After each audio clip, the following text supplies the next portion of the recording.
The West Coast road trip is over, which means I get to sleep earlier. Let's go to the film room. Ochai Agbaji had another impactful game for the Raptors as a starter, 16 points and 4 of 5 from behind the arc. A lot of his success this year is because of the three-point shot and that finally falling.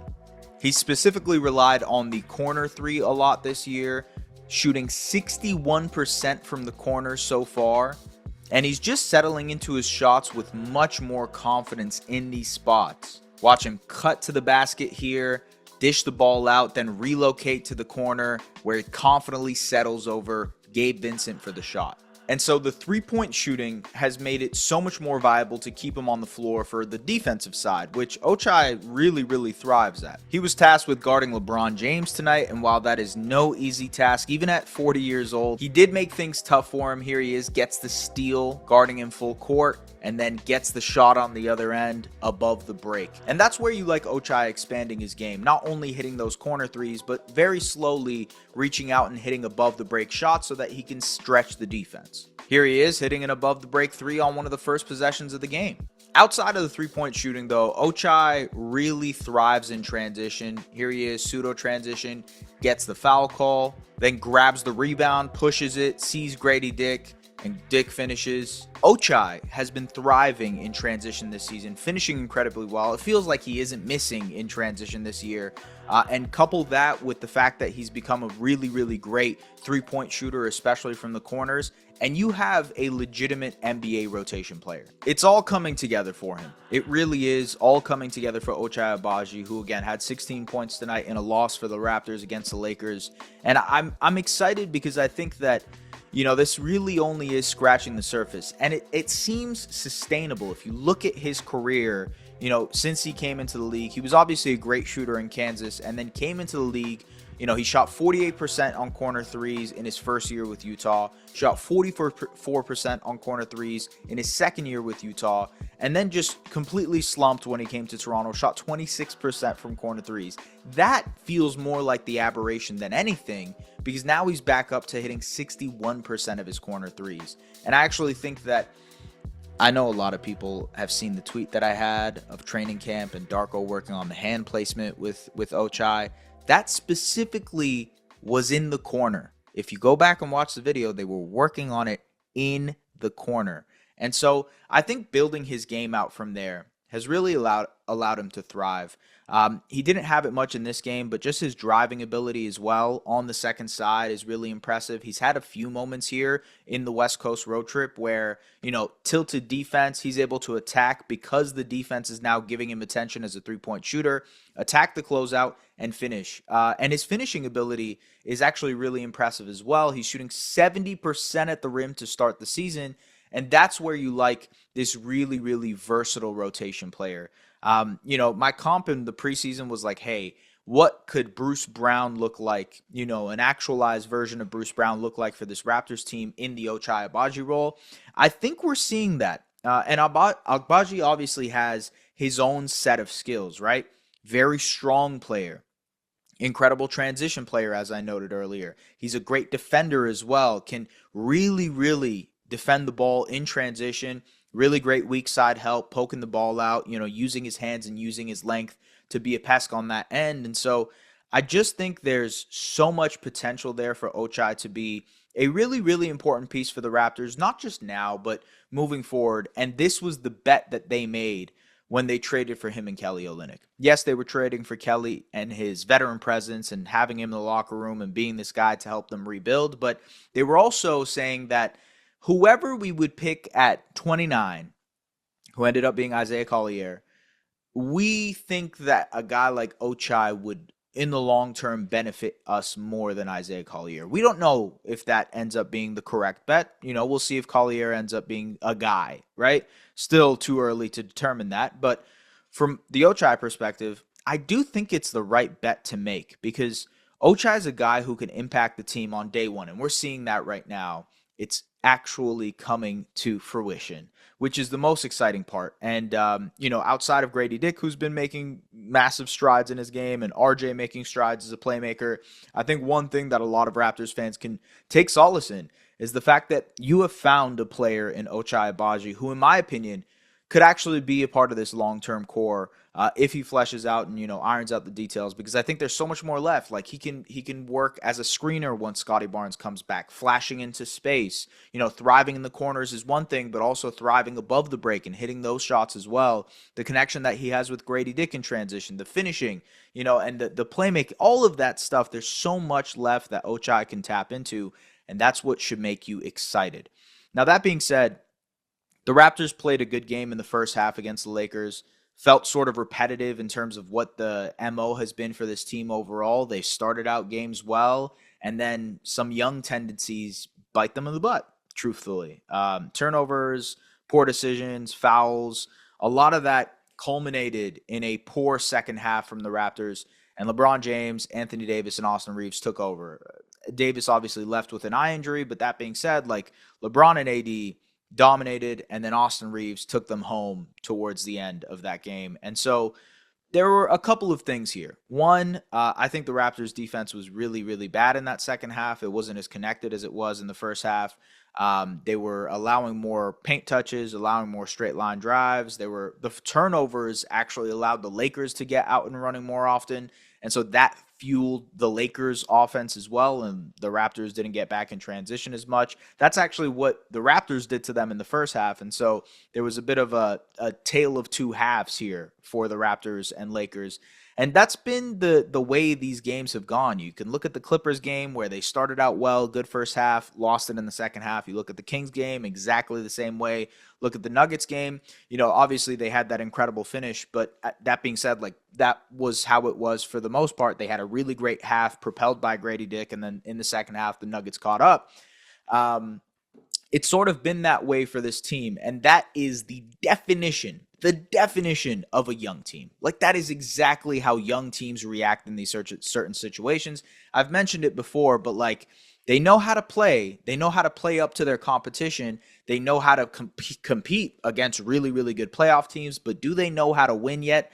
I don't think they know how to win, and that's why they haven't won their first road game yet. So we'll see if that changes this week. But one thing I did want to highlight, and I think it's something that I mentioned in the other recap last night when Emmanuel quickly returned. Some of the staleness to some of the decision-making that happened with Quickly and RJ Barrett tonight that really stagnated the Raptors offense, especially in the second half. Let's go to the film room. So I mentioned this in the Clippers game as well, but Emmanuel Quickly picking up his dribble in advantage situations is really limiting the Raptors offense because he holds onto the ball like he is here. And so, teams are able to stay home, and it causes this deflection here. Really, really stagnant. And by the way, I had someone in the comments last night against the Clippers say that, like, hey, can you be more positive about this? And, like, I understand wanting positivity. I just talked about Ochai Agbaji and how positive it is to take home how great he's been as a rotation player. But I think it is important to note what these players also need to grow with. And I'm not saying it's doomed for Emmanuel Quickly or RJ Barrett. I just made a video a couple weeks ago about how RJ is absolutely thriving as a playmaker, but I do think there are things that they need to do to get better as playmakers, and so I want to highlight those here. I think the reason Quick likes to pick up the ball to make these plays is because the live dribble playmaking is just not there. You see him lose the ball here. And I think a lot of this is about moving off of the ball quicker, because IQ is such a great movement shooter that the quicker he moves off of it, he can relocate and find himself in open space where he can be deadly. Like in this situation, pseudo transition, Lakers defense isn't set. Instead of swinging it right to Grady Dick, who is wide open, and Ochai actually points it out as well in the corner, he holds the ball and allows the Lakers defense to set, and then goes into a flare screen for Grady. And at that point, you're seeing a set Lakers defense, whereas it could have been a quick decision pass to Grady. Okay, now you have a wide open shot for him, or at the very least, a tilted rotation where Grady can attack, and then it opens up the shot for IQ. So quicker decisions on one end will allow the team to have quicker shots, better shots. Same thing here, flows into staggered pick and rolls. And again, he gets into the paint, sees bodies, and just picks up the ball. And so there's not much left for him to be able to do other than pass it, right? So I think the handle needs to get tighter for Quickly. And by the way, this is positive stuff. I'm saying, like, if he becomes a guy who can dribble in tight spaces, he will become an all-star. but that is a growth that he needs to make, is to not pick up his dribble in these moments because it's limiting him advantage-wise. You can see that limited handle here as he drives into the lane, picks up the ball, doesn't see anything. Same thing for Barrett, who tries the same thing and then just grows into the crowd and it forces a turnover. You know, it really does apply to both RJ and Quick, but I think RJ is a little bit better because he's such a big player and a great finisher. Here he is, stops the ball, kicks it back out, then quickly again picks up the ball with 5 seconds left on the clock. And so the Raptors don't have anything they can really go to. Luckily, he finds Davion in the corner for a wide open shot, but he misses. And so picking up the ball in that moment, it's tough. Like that's just a tough thing to do. And so yes, he didn't have many turnovers tonight, but I thought some of the decision making was just really poor from Immanuel Quickley and RJ Barrett tonight. That being said, that's not going to be the case consistently. I think IQ has made massive strides, especially since his time coming with the Toronto Raptors as a playmaker, and dealing with becoming a starting point guard in the league is a really, really tough task. And so getting to this point is huge for him. It's massive. That being said, if he wants to reach that next level in his career, he'll have to get better at this in order to be able to thrive in tighter spaces on the floor. And ultimately, I imagine he knows that too. And so picking up the ball and being a guy who can't maneuver through those tight spaces, it's something that I'm going to look for Immanuel Quickley this season. It probably is the main thing I'm going to look for, because I think the way the Raptors really optimized what IQ was about was allowing him to roam off of the ball, especially next to Scotty Barnes, where he can really be this like magnet in terms of shooting gravity. And you plop that in with a guy like Grady Dick in the way that he's shooting, you have these two guys who can create incredible shots offensively next to Scotty Barnes, right?